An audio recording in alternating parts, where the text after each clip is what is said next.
Hello everyone, and welcome back to the channel. The temperature has fallen almost close to -1, and the sun is struggling to penetrate through the clouds, and there is a thin layer of snow everywhere. Not a lot, but quite thin. The river is still flowing as it flows usually. So today I would like to continue our conversation. Maybe I would make it a little quicker as it's quite cold here, but I still wanted to do it outside. And today I would like to come in contact with an observation that our observation with the five senses is helping us to interact with our surroundings. When we interact with the surroundings, we change the surrounding, okay? Maybe I pick up a book, maybe I make some tea, maybe I jump on some soft sand while I'm playing with the ball. And all these things, or many other infinite things, are examples of how, when we use our senses to understand our surroundings, and then we interact with our surroundings, and as that interaction takes place, we end up changing our surroundings. Okay. Now, this is a very common observation which everyone can observe quite easily in their lives. So what we are deducing from this is that our observation of the surrounding is making us change the surrounding eventually. Okay, you go to a room which is quite messy as you come back home from your office, and in the morning you couldn't clean, and you observe the room which is dirty, and then you clean the room. You affect your surrounding, you change your surrounding. Okay, but another very subtle effect that happens, which we fail to observe, is that the surrounding, or the changing of the surrounding, also changes us. So the observation through the five senses ends up changing the surroundings and the observer both. Not just the surrounding. For example, I'm observing the sun at the moment, which is quite rare in these days here. So the observation of the sun at the moment has changed me. It has put a smile on my face because I have seen it after many days. In the same way, you could see this example taking place in infinite other situations.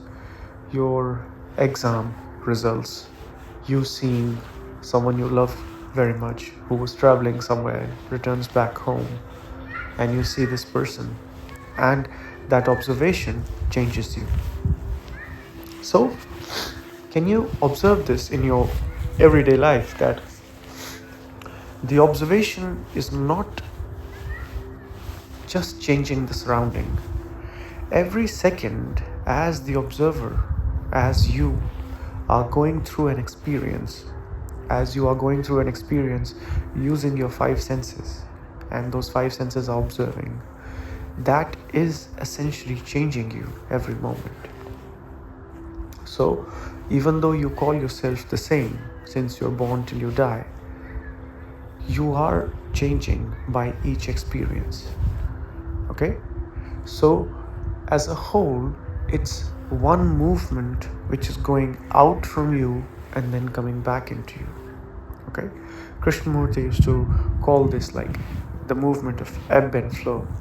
Okay, or a wave in the ocean. The wave goes and then comes back. So in the same way, you affect the surroundings or the world, and then the world affects you. and then you affect the world, and then the world affects you. And this movement is going on your whole life. Okay? This raises the beautiful question of the actor then, that when this movement is going on, and I shouldn't say when, because it is always going on, the need for the actor totally fades away. Okay? There is no need for someone to do an action. All actions are part of this movement of from going away from the observer to the world, and from the world coming back to the observer. Someone calls you stupid and you act accordingly. You are hungry and you act accordingly. You want to see the sun, you come out of your house, you act accordingly. It's not that you are doing those actions. Those actions are part of this infinite movement of you affecting the world and then the world affecting you. It's like a movement of which goes from your observation of the five senses to the world and then comes back at you in a different way. So if you want to hold the center of it, then the center could be the fact of observation, that observation makes you change the world. When you observe the world, you see things, you want to change with them, you want to play with them, you want to taste them, you want to throw them. Okay? So the observation makes you or invites you to interact with the world, to change the world. And as you interact with the world changes you in the same process. So this process is constantly going on, and it is infinitely moving your whole life in different ways. You go to the world and the world comes back at you. And it's all possible because of observation. Because you are capable of observation, you are capable of interacting with the world. And you think when you interact with the world, it's you who is doing something. But actually, you never come back in the same way as you had gone to the world. You approach the world to interact with it, but that very interaction is an experience, and that experience changes you.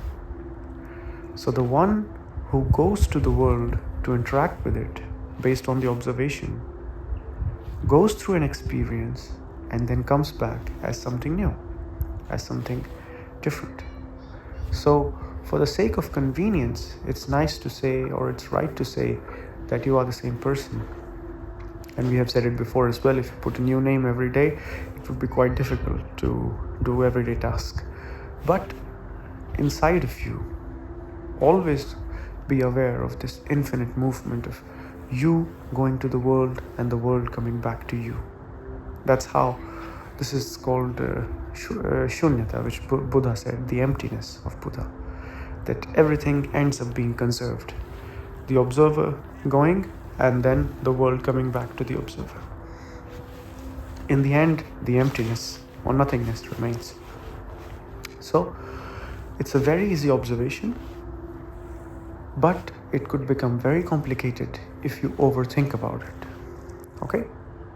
Don't overthink about it. Just observe that since morning, 7 o'clock, 6 o'clock in the morning, the world is giving you the stimulus to act. Your clock is telling you you are late for the job or whatever.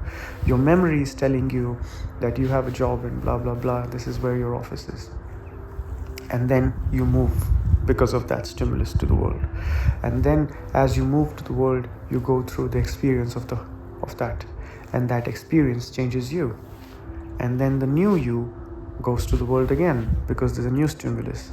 And then the world changes you again, and then you go again, and this movement is constantly going on for the whole day. So please try to observe this, and as you will observe this, there will be a smile on your face, because you would see that all this beautiful movement is just going on. There's no one actually needed to make it run. It runs by itself, which is the whole point of it being empty or conserved in a way. So I hope winter is coming nice and soft and enjoyable to you all, and festival season is for some countries it has already passed, for some countries it's coming. November and December are both festive months, but during all those festivals, don't forget to observe all the things that we've been talking. Keep observing, and as you observe, you will see the truth of all of them. I will maybe show you the view today.